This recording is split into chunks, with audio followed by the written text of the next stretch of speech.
Hello students. Last class, if you remember, we have discussed about the civil disobedience movement, how Gandhi started the movement.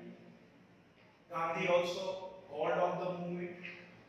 As you remember, the civil disobedience movement had been launched in two phases.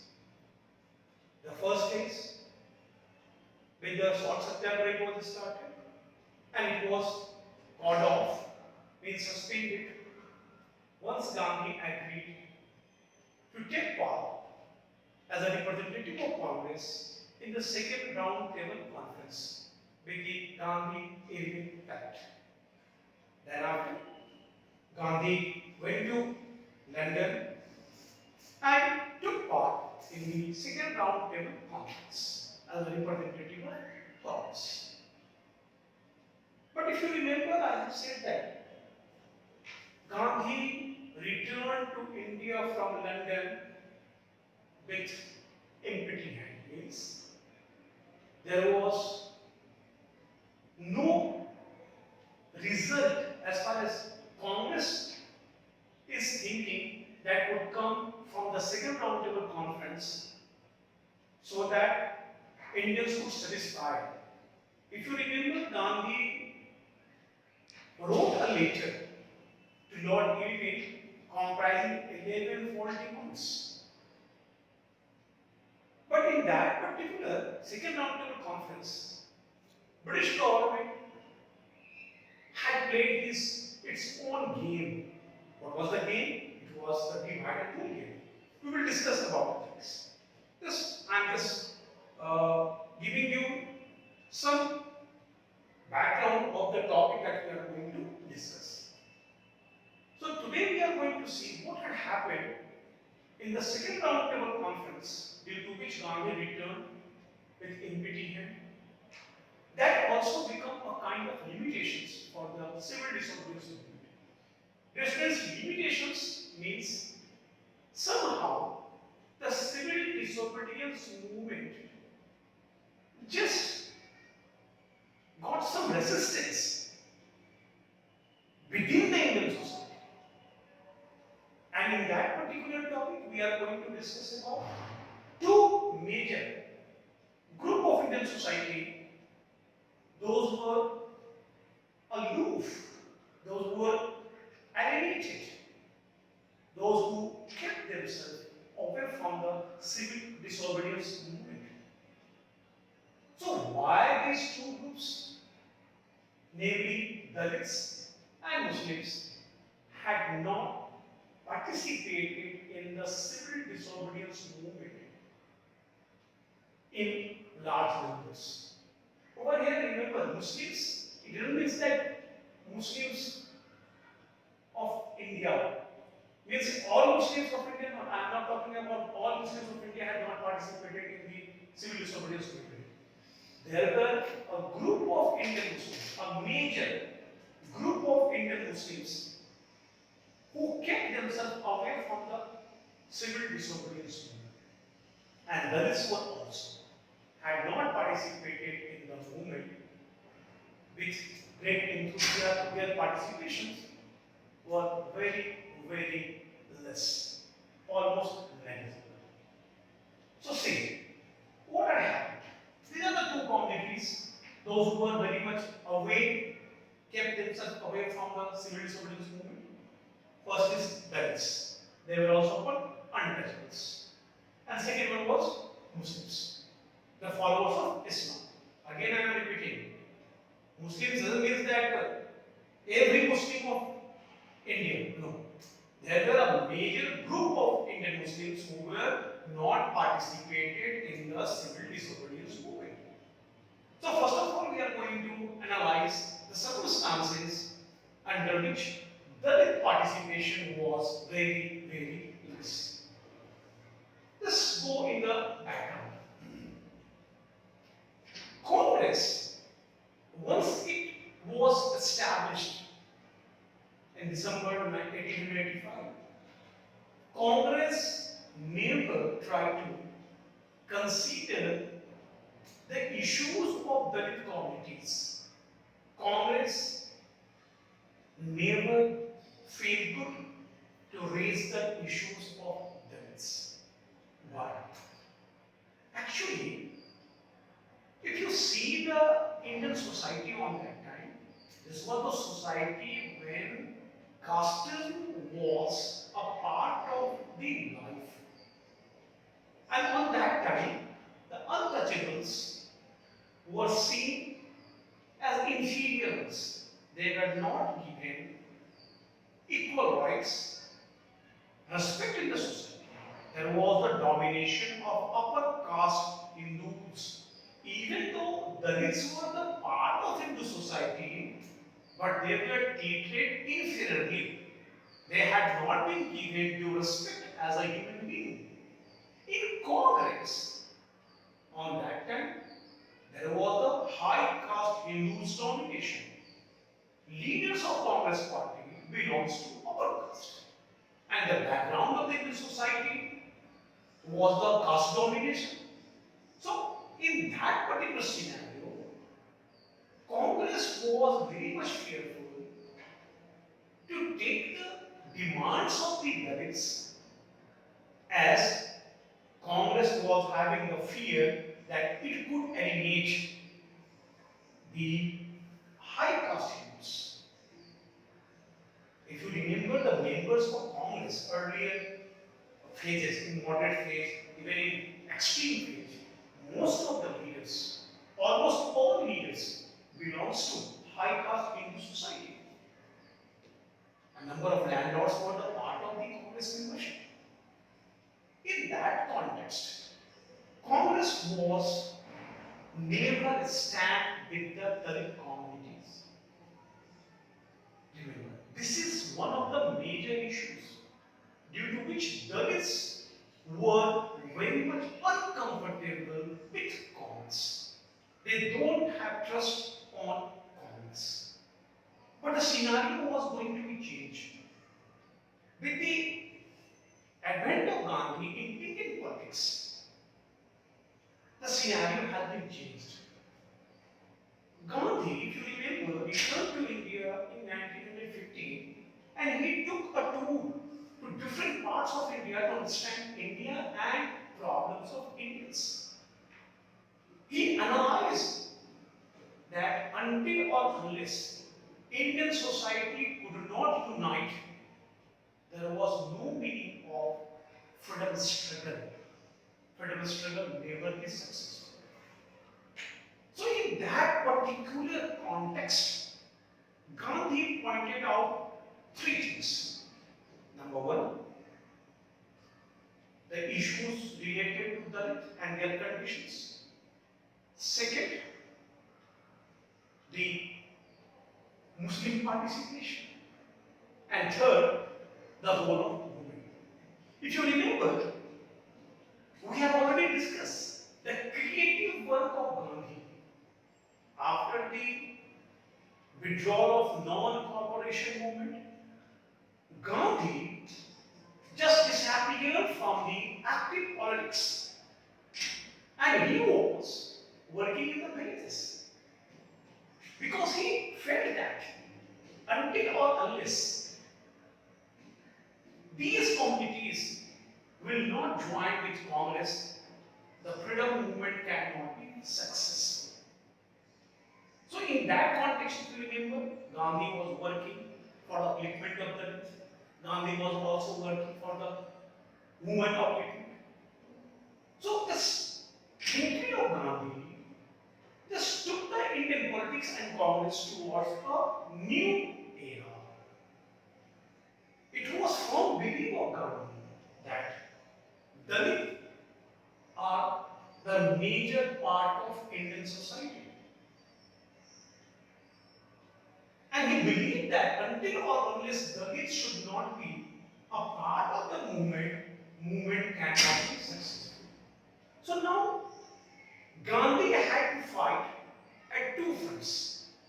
Number one, he had to fight with the upper caste domination within the Congress so that Congress would stand with Dalits, so so that Dalit could feel a sense of unity with the Congress. They should support Congress. And second one, Gandhi had to fight with the high caste Hindu domination in Congress. So over here, Gandhi just started his own plan. At one side, he had started his own individual work, individual satyagrahas for upliftment of Dalits. He was trying to convince the Congress party, which were dominated by upper caste Hindus, so that they could also accept Dalits as a part of the society and give equal status. At the same time, Gandhi was working individually, that is called Gandhi's individual efforts for upliftment of Dalit. So for that, Gandhi has started a number of satyagrahas for their temple entry. If you remember, last class we have discussed while discussing about the creative works of Gandhi. So Gandhi had given the name Harijan to Dalits. He was trying to dignify the status of untouchables. Once he said Harijan means the children of God. So these are the ways Gandhi has also started. Temple entry satyagraha. On that time, the Dalits were prohibited to enter into the temples.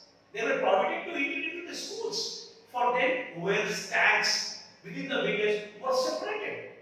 The Dalits could not go to those wells where the upper caste Hindus were taking water. Their access were prohibited in number of places. So this was the scenario. So you can say it's a kind of discrimination, acute discrimination. These untouchables were not treated like a human being. They were not given due respect. So at one side, Gandhi was working for their upliftment, and at the same time, Gandhi was also trying to convince Congress and Hindu societies to accept Dalits as a part of their society. This was the critical. Gandhi believed that this could not be happened through any kind of laws only, until or unless we will not change our mindset, we will not change our practices, we will not change our beliefs. This could not be solved through only making laws. So he was trying to convince the upper caste Hindu society. At the same time, Gandhi was just standing with the Dalits to uplift their thoughts, to took their support to the freedom struggle. Now the question is, was these efforts enough? क्या ये प्रयास काफी था कि दलितों को कांग्रेस से जोड़ा जाए, दलितों को राष्ट्रीय आंदोलन में शामिल करने के लिए क्या प्रयास काफी था? Now let's watch. Over here we have to analyze the aspirations of Dalit communities. Actually, before 1930, Dalits were mostly just raising their voice for social equality. They were just asking about having respect in society. This was the voice, this was the common demand of the Dalits. But after 1930s, the scenario had been changed very significantly. If you remember, this was the period when the non-cooperation movement was already withdrawn. Gandhi was working for the upliftment of Dalit, and this was the period also a new kind of leadership was emerging in India, and it was the Dalit leadership. Yes, I am talking about Baba Saheb Bhimrao Ambedkar. He was going to become the voice of Dalit communities. So we will see that about that great personality also. What makes Ambedkar such a big personality? That is also a very important topic in freedom struggle and in the Dalit politics. So that is not the part of our syllabus, but meanwhile I will discuss, I will give you some inputs. So Now the Dalits were not only going to satisfy with getting social status. Now Dalits will realize that until or unless they will not get political equality, their social and economic condition cannot be improved. Means now we're demanding about political rights. Before that, they never demanded about political rights. Rather, they were shouting for social status. So, political rights means what? Right to contest election, having opportunity, and also demanding for separate electorates. Separate electorates. Understand what I mean to say? Separate electorates were the most important demand raised by the Dalit community. Actually, it was a demand put forward by Ambedkar. And this was one of the issues on which the second roundtable conference had been failed. Actually, in second roundtable conference, Ambedkar was also participated as a leader of the Dalit communities, Depressed Class Association. This was the party. On that particular meeting, means conference, second roundtable conference, Ambedkar strongly raised the demand of separate electorates for Dalits in India. And this was the demand on which Gandhi and Ambedkar clashed. There was very much hot debate on this particular issue between Gandhi and Ambedkar. This was the period during the conference the British government was agreed to give separate electorates for Dalits, where Gandhi was very much unhappy with this particular proposal. Now come to the point. What do you mean by separate electorates? What I have said, separate electorates. Separate electorates. It means कि भारत के अंदर जो चुनाव होंगे तो जो चुनाव क्षेत्र बनेंगे,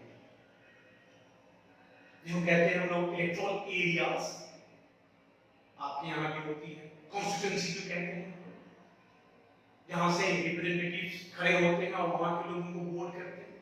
तो Ambedkar was demanding about separate electorates, means he was demanding that some areas must be reserved for Dalits only, and those representatives, means the areas from where only Dalit person can contest election, and those who will be voted by Dalits only.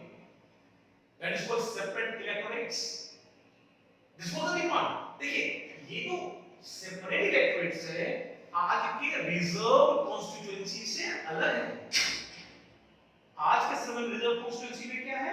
Reserve constituency में कि आप अगर वो SC ST के लिए, दलितों के लिए वो रिजर्व है कॉन्स्टिट्यूएंसी, तो वहां से केवल उस कम्युनिटी के ही लोग चुनाव लड़ सकते हैं. But they all were going to be voted by every voter of that particular constituency. But यहाँ क्या कहता है सेपरेट इलेक्टोर्स कि वहां से केवल उसी कम्युनिटी के लोग खड़े होंगे और voted by only from those community, बाकी लोगों को वोट नहीं देना. तो रिजर्व कॉन्स्टिट्यूएंसी और सेपरेट इलेक्टोर्स में ये एक मेजर है. तो Ambedkar was strongly demanding that until or unless Dalits could not be given political power, it could not change the life of Dalits in Indian society. और इसी issue पे गांधी और अंबेडकर ने जबरदस्त क्लैश की है. और जब अंग्रेजों ने कहा कि हम इस डिमांड को मानते हैं, हम सेपरेट इलेक्टोरेट्स देंगे, गांधी ने उसी समय सेकंड राउंड टेबल कॉन्फ्रेंस को छोड़ दिया, बायकॉट कर दिया. और इसके साथ ही वो सेकंड राउंड टेबल कॉन्फ्रेंस अपने आप में असफल हो गया। आप बोलेंगे सर कांग्रेस की हटने से क्या हुआ? Remember, Congress was the major party of India. कोई भी निर्णय हो जिसमें एक सबसे बड़ी पार्टी जो हिंदुस्तान के लोगों की सबसे बड़ी रिप्रेजेंटेटिव है, वो अगर भाग नहीं देती है, वो असहमत है, तो उस मीटिंग का कोई मतलब नहीं कर सकता। एक और बात, यहाँ पे British government was very much happy on seeing such kind of debate. It feel that this Weeknd the freedom struggle of India. इसी पीरियड में बाकी समुदाय ने, सिखों ने सेपरेट इलेक्टोरेट्स की डिमांड की। अब बच्चों आप सोच रहे होंगे इस सर ये सेपरेट इलेक्टोरेट्स की बात कुछ जज नहीं है। एक्चुअली हम ये जब पढ़ेंगे पार्टिसिपेशन ऑफ मुस्लिम्स, तो यहां पे सीधी आएगी 1909 में जो इंडिया गवर्नमेंट एक्ट 1909 में आई थी, इस एक्ट के द्वारा पहली बार सेपरेट इलेक्टोरेट्स को एक्सेप्ट किया था मुस्लिमों के लिए। This particular act had given separate electorates for Muslims. Means within India a number of constituencies have been declared Muslim constituencies where only Muslim candidates could contest election and they will be voted by only Muslims voters. This was the scenario and this was accepted by Congress at that time. When we are analyzing about the communism in India, कई बार इतिहासकार, कई बार विद्वान ये भी कहते हैं कि ये जड़ है, यहीं से पाकिस्तान की बीज भी आती है। यही ये माना गया कि हिंदुस्तान में रहने वाले जो मुस्लिम कम्युनिटी के लोग हैं, जो मुस्लिम भाई लोग हैं, उनके हित, उनके इंटरेस्ट बाकी हिंदुस्तानियों से अलग है। ये जड़ है, क्योंकि आप उनको सेपरेट इलेक्टोरेट्स दे रहे हो। मैंने लिखा separate electorates, not as a constituency, separate electorates. तो ये इस चीज की एक्सेप्टेंस है कि उनके इंटरेस्ट बाकी हिंदुस्तानियों से अलग है। तो ये वो जड़ है और इसी का आधार फिर आगे हो रहा है। यहाँ विस्तार होने की बात है। अब आप बोलेंगे कि sir was Ambedkar a separatist figure? No. बच्चों, अंबेडकर एक बहुत महान व्यक्ति। भारतीय राजनीति में ऐसा इतिहासकार कहते हैं, स्कॉलर्स कहते हैं कि दो ऐसे महामानव हैं जिनको जितना भी समझने का प्रयास करो आपको लगता है कुछ चीज और छूट गई। कोई दो महान मानव है, गांधी और Ambedkar. Once upon a time, Gandhi and Ambedkar both were a part of the Congress. ये दोनों कांग्रेस के अंदर थे, कांग्रेस के साथ काम कर रहे थे। But Ambedkar left Congress and he formed his own party. क्यों? Actually, Ambedkar एक दलित कम्युनिटी से आते थे, महान, जिसको हम लोग मिलकर भी कहते हैं। अंबेडकर ने दलितों के साथ होने वाले दुर्व्यवहार को खुद महसूस किया था, उनका भोगा हुआ वो कष्ट था। आज के नेताओं की तरह नहीं बड़ी बड़ी बातें बोलने वाले, लेकिन उनको खुद अनुभव नहीं है अपनी जनता का, उनके दुखों। लेकिन अंबेडकर एक ऐसे नेता थे जो दलित कम्युनिटी से स्वयं आते थे, उनकी पूरी जिंदगी कठिनाइयों से गुजरी और हमेशा उन्हें महसूस किया छुआछूत उनके साथ भी किया गया। He felt that within the Congress he was not given due respect. He tried, but he failed. He became so hostile. वो इतने नाराज हुए, अंत में उन्होंने एक अलग पार्टी बनाई और वहीं से उन्होंने तय किया कि केवल लोगों के माइंडसेट को चेंज करने से, गांधी कहते थे कि हम क्रिटिकली लोगों के विचारों को बदलेंगे, उनकी सोच को बदल करके उनके हृदय में दलितों के प्रति हम भावनाएं जगाएंगे, सच्ची भावनाएं, उनमें लोगों के हृदय में ये बात हम पैदा करेंगे कि दलित भी क्या है, ईश्वर की संतान है। पर अंबेडकर कहते हैं कि केवल विचारों के बदलने से काम नहीं होगा। विचारों की ताकत तभी होगी जब दलितों को स्वयं क्या मिलेगा। Separate electorates means he was asking about power sharing. Power sharing की बात कर रहे हैं। ध्यान दीजिए, आप लोगों ने चैप्टर 1 पढ़ा है पावर शेयरिंग पॉलिटिकल साइंस में। तो सेपरेट इलेक्टोरेट्स के थ्रू पावर शेयरिंग की डिमांड कर रहे हैं, और यही वो इशू था जिसमें गांधी और अंबेडकर ने ध्वस्त विरोधाभास हुआ और Gandhi second round table conference छोड़ करके वापस हिंदुस्तान आ गए। अब हम आगे पढ़ेंगे तो हुआ क्या, ये क्या संदर्भ चलता रहा, या इसमें कुछ विराम दिया है, क्या कोई फुल स्टॉप कॉमा कुछ आया, और फिर हम देखेंगे कि मुस्लिम पार्टिसिपेशंस के लेकर कि क्या भावनाएं थी, क्यों मुस्लिम कम्युनिटी का एक बड़ा वर्ग सविनय अवज्ञात और सिविल मूवमेंट से अलग थे। तो हम पढ़ेंगे दलित पार्टिसिपेशंस को लेकर के फाइनल रेजोल्यूशंस क्या होता, और फिर मुस्लिम पार्टिसिपेशंस को पढ़ेंगे।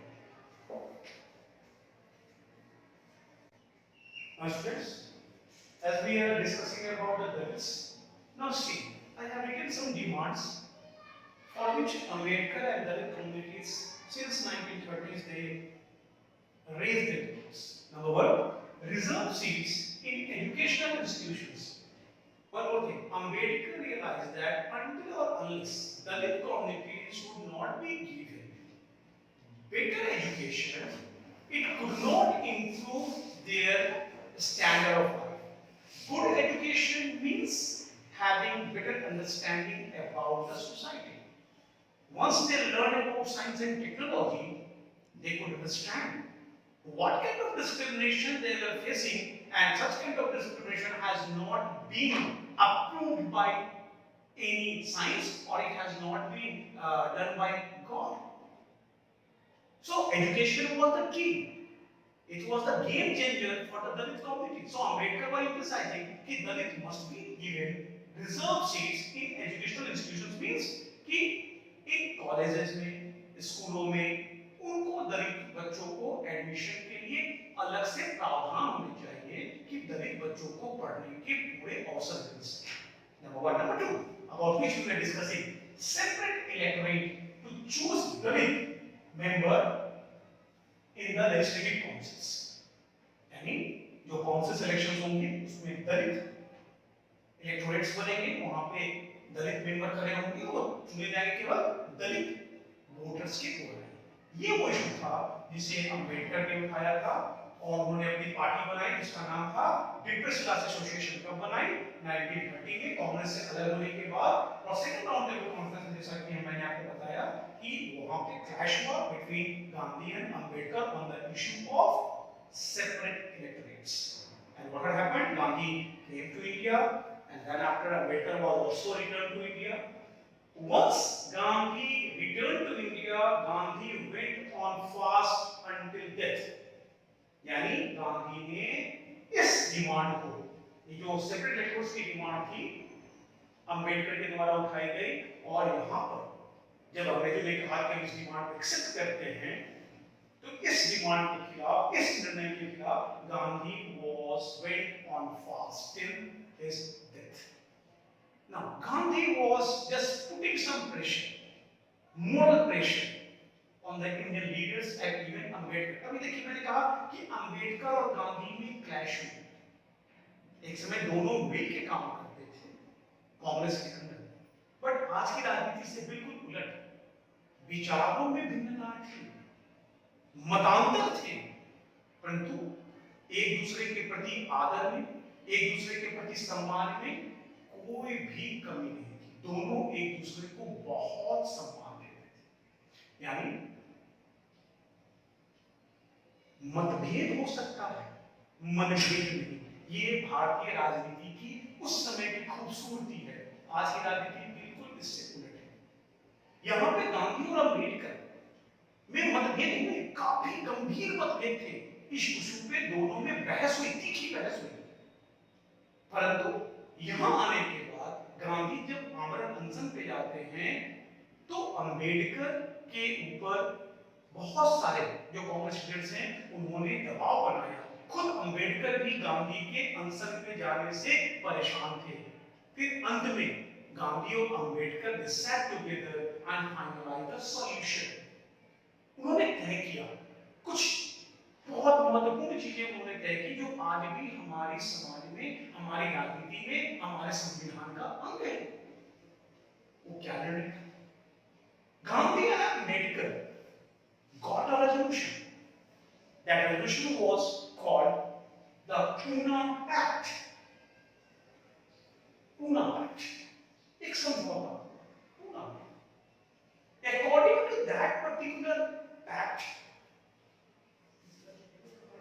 Congress and Ambedkar agreed that the depressed classes, means the Dalit communities, later it was come to known as scheduled caste, they should be given reserved seats in provisional and central legislative councils. अब गौर कीजिएगा यहाँ पे क्या बात आ गई? Reserve seats. Demand क्या थी? Separate electorates. और एग्रीमेंट किस पे हो रही है? रिजर्व कॉन्स्टिट्यूएंसीज पे, यानी कि रिजर्व सीट्स बनेंगे। मींस फिर अगला चीज देखिए, मैंने लिखा they will be voted bye general electorates, यानी उस इलाके में रहने वाले सभी लोग उनको वोट करेंगे जो एलिजिबल वोटर होंगे। पहले इसमें क्या था? केवल दलित कम्युनिटी के लोग ही चुनाव लड़ेंगे और दलित ही केवल वोट करेंगे, लेकिन अब चीजें बदल गई। Actually, once the British government accepted this demand after Ambedkar's raising the demand of separate electorates, Gandhi felt that if we accept separate electorates, it means we are accepting that the Dalits and their interests were different from the rest of the Indian society. It means कि दलितों के हित दूसरे हिंदू मतावलंबियों से different है। Means Dalits were different from other Hindu society. Means Dalit हिंदुओं के अंग नहीं हो पाएंगे। ये एक गंभीर बातें थी जो गांधी को परेशान कर रही थी कि यदि सेपरेट इलेक्टोरेट दलितों के लिए मान लेते हैं, इसका मतलब हम दलितों के इंटरेस्ट को, उनके हितों को हम हिंदू धर्म से अलग मान रहे हैं, यानी वो हिंदू धर्म से अलग होंगे। तो ये एक प्रकार से क्या हो जाएगी? भारत के स्वतंत्रता आंदोलन को और कमजोर करेगी और ब्रिटिश गवर्नमेंट को फिर एक मौका मिलेगा भारत की आजादी को कमजोर करने का। तो ये जो सिनेरियो थी, under that particular circumstances, Gandhi was against the demand of separate electorates. And as far as Ambedkar part is concerned, Ambedkar was tried at first to convince Congress to accept demands of Dalits. But once Ambedkar himself feel that एक Ambedkar जैसे पढ़े लिखे, he was great learned person, आप यकीन नहीं करेंगे वो कितने हाई क्वालिफाइड थे, कितने इंटेलिजेंट थे और कैसे उन्होंने शिक्षा अर्जित की। ये एक अलग विषय हो सकता है। मैं आपको एडवाइस करूंगा कि आप अंबेडकर के विषय में जानें, समझें, पढ़ें, बहुत कुछ सीखने को मिलेगा अंबेडकर के विषय में। अंबेडकर एक ऐसा चरित्र है जिसके ऊपर ज्यादा चर्चा नहीं की जाती, परंतु ये बहुत बहुत महान चरित्र है जिसको पढ़ना चाहिए, समझना चाहिए। गांधी और अंबेडकर ये दो कैरेक्टर ऐसे हैं जिनको आप जितना समझेंगे आपको लगेगा कि ये और समझना बाकी है। वापस आते हैं। तो अंबेडकर ने जब ये पाया था कि ये उनकी बातें बिल्कुल इग्नोर की जा रही, दलितों को बिल्कुल साथ में रखा जा रहा है, तो उन्होंने सेपरेट इलेक्टोरेट्स की डिमांड की। But Gandhi was having great respect for Gandhi also. तो अंबेडकर और गांधी में पुणे पैक्ट होती है और ये दो चीजें हैं कि वहां पे रिजर्व कॉन्स्टिट्यूएंसी आएंगे, रिजर्व सीट्स आएंगे और वो वोटेड होंगे किसके द्वारा? जनरल इलेक्टोरेट्स के द्वारा, यानी सभी वोटर्स उनको चाहे किसी भी जाति के हो हिंदू धर्म के अंदर, वो उसको वोट करेंगे। तो बच्चों यहां से सवाल जो आपसे पूछे जाते हैं वो समझिएगा। सबसे पहले what was the Pune pact? ये questions, next questions, that is very very important. Why did Dalits not participated in the civil disobedience movement with great numbers, or why did Dalits alienated from the civil disobedience movement? Next question, what were the issues on which Gandhi and Ambedkar clashed? एक और question यहाँ से बनते हैं, why did the second round table conference fail? Issue वही separate electorates का। एक question और भी बन सकते हैं। Why did Gandhi boycotted the second round table conference? इसी सेपरेट इलेक्टोरेट्स की डिमांड, जिसपे अंग्रेजों ने कहा कि we agree, we will be happy if we grant separate electorates for Dalits. जैसा मैंने कहा कि जैसे ही ये बात आई तो सिखों ने भी डिमांड उठाई। तो इससे क्या हो रहा है, अब हिंदू धर्म के अंदर ही ये जो सिखिज्म है ये एक पंथ है, they are also the wing of Hinduism. तो ये सब अलग अलग हो जाएंगे, और ये गांधी समझ रहे थे कि ये अंग्रेजों की वो चाल है डिवाइड एंड रूल की। So under that circumstances, the scenario was examined and Gandhi and Ambedkar had decided to get a solution, and they got the solution through the Pune Pact. तो Pune Pact कब हुआ, provisions क्या क्या थे, ये पूछे जाएंगे, और ये बहुत इंपॉर्टेंट अध्याय है। यहाँ पे आप ध्यान रखेंगे, और एक क्वेश्चन और पूछे जाएंगे, वो जिसे मैंने चर्चा की थी पिछले क्लासेस में कि गांधी ने दलितों के लिए क्या किया। तो आपको मैंने बताया था दलित सत्याग्रह किया उन्होंने, टेम्पल एंट्री के लिए, वेल्स के लिए, टैक्स को उपलब्ध कराने के लिए, इवन कि डिमिफाई के वर्क को, दलितों के वर्क को डिमिफाई करने के लिए Gandhi himself bring the toilet, he made the rule that every member, those who are going to live in Sabarmati ashram, had to clean his toilet and her toilet himself or herself. और आपको आश्चर्य होगा इस मुद्दे पे उनकी अपनी पत्नी से बा से भी बहस हुई, बा ने शुरू में इनकार किया था कि मैं ये काम नहीं करूंगी, बट गांधी ने काफी कठोरता से कहा कि अगर यहाँ रहना है तो ये काम करना होगा। तो these are the individual efforts of Gandhi, the two reasons of Indian history. So they both were working for the same cause, and the cause was just attain independence with the upliftment of Indian society. So अब हम लोग पढ़ेंगे मुस्लिम participation को लेकर के कि why did Muslims were lukewarm towards the civil service movement, यानी क्यों भारतीय मुसलमानों का एक बड़ा वर्ग असहयोग आंदोलन, सविनय अवज्ञा आंदोलन से या कांग्रेस से दूरी बना करके क्यों रख रखा था। तो नेक्स्ट क्लास में हम लोग उसे पढ़ेंगे।